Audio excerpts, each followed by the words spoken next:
আমরা চলে এসেছি আমার বাপের বাড়িতে। এখানে দেখো বসে আছে একটা পাখি, আর দেখো এখানে কত ছাগল।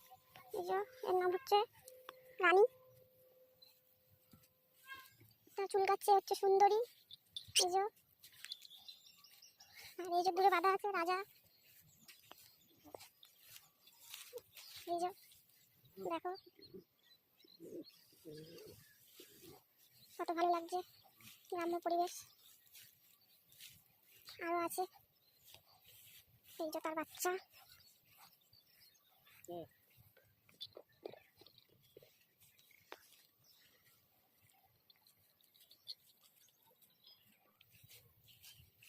কালী ওর বাচ্চা, এটা ছোট রাজা। এটা নতুন নিয়ে এসছে, এটা এখনো নাম ঠিক করা হয়নি, কিন্তু খুব দুষ্ট, ধরলেই লাফায়।